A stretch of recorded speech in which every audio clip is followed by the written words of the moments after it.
ಚಂದ್ರು ಅಂತ. ನಾನು ಮಂಚುಮೆಲೆ ಡ್ಯಾಮಲ್ಲಿ ಮೀನು ಹಿಡಿತೀನಿ. ನೋಡಿ ಇದೆಲ್ಲ ನಮ್ಮೂರು. ಇದು ದೇವಸ್ಥಾನ, ಇದು ಗುಟ್ಟೆ ಮಾರಮ್ಮನ ದೇವಸ್ಥಾನ ಅಂತ.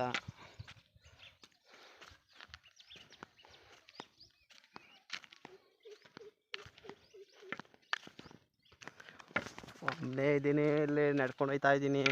ನೋಡಿ ಕಾಡಿದು, ಇಲ್ಲೆಲ್ಲ ಚಿರತೆಗಳು, ಹುಲಿಗಳು, ಸಿಂಹಗಳು ಬರ್ತವೆ. ಇಲ್ಲಿ ನೈಟ್ ಹೊತ್ತು ಯಾರೂ ಓಡಾಡಲ್ಲ. ಏನೇ ಆದರೂ ನಾವೇ ಓಡಾಡೋದು ನೈಟ್ ಹೊತ್ತು. ಅಂದರೆ ಎಷ್ಟು ಗಂಟೆ ಅಂದರೆ ಅಷ್ಟು ಗಂಟೆನೇ ಓಡಾಡ್ತಿರ್ತೀವಿ. ಚಿರತೆ, ಹುಲಿ ಎಲ್ಲ ಇದ್ದಾವೆ, ಬರ್ತಾಯಿರ್ತವೆ ಅವಾಗವಾಗ. ನೋಡಿ ಕುರಿ ಮೇಯಿಸ್ತಾ ಇದ್ದೀನಿ ಆರಾಮಾಗೆ. ಮೀನು ಹಿಡಿಬೇಕಾದ್ರೆ ಕೆರೆಗೆ ಹೋಗ್ತೀನಿ. ಕೆರೆಯಲ್ಲಿ ಮಧ್ಯಾಹ್ನ ಮೇಲೆ ಹೋಗ್ತೀನಿ. ಮಧ್ಯಾಹ್ನ ಮೇಲೆ ಹೋದ್ಮೇಲೆ ನಮ್ಮದೇ ಓನಾಗಿ ತೆಪ್ಪ ಇದೆ. ತೆಪ್ಪ, ಪ್ಲಾಸ್ಟಿಕ್ ತೆಪ್ಪ, ಅದರಲ್ಲಿ ಬಲೆ ಬಿಡ್ತಾ ಇರ್ತೀವಿ.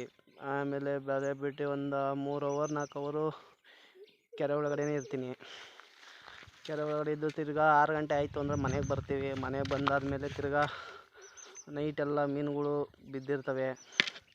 ತಿರ್ಗಾ ಬೆಳಗಿನ ಜಾವ ಎದ್ದು 5:30 6 ಗಂಟೆಗೆ ಹೋಗ್ತೀನಿ ಕೆರೆಗೆ ಹೋಗಿ ಮೀನು ಹಿಡ್ಕೊಂಡು ತಿರ್ಗಾ ನಮ್ಮದೊಂದು ಸಹಕಾರ ಸಂಘ ಅಂತ ಇದೆ. ಆ ಸಂಘಕ್ಕೆ ನಾವು ಎಷ್ಟು kg ಎಷ್ಟೇ ಮೀನು ಹಿಡಿದಿರೋಲ್ಲ ತಂದು ಅಲ್ಲೇ ತೂಕ ಹಾಕಬೇಕು ಸಂಘದಲ್ಲಿ. ಆಮೇಲೆ ಎಲ್ಲೂ ಮಾರೋಂಗಿಲ್ಲ. ಮಾರಿದ್ರೆ ಕೆರೆಯಿಂದ ಬ್ಯಾನ್ ಮಾಡ್ತಾರೆ, ತೆಗ್ದಾಕ್ತಾರೆ. ಆಮೇಲೆ ಆ ಥರ ಏನಾದ್ರು ಸಿಗಾಕೊಂಡ್ರೆ ಇಲ್ಲ, ಆ ಥರ ಮಾಡೋಂಗಿಲ್ಲ. ಏನೇ ಆದರೂ ರೂಲ್ಸ್ ಏನಿರುತ್ತೋ ಅದನ್ನು ಫಾಲೋ ಮಾಡಬೇಕು.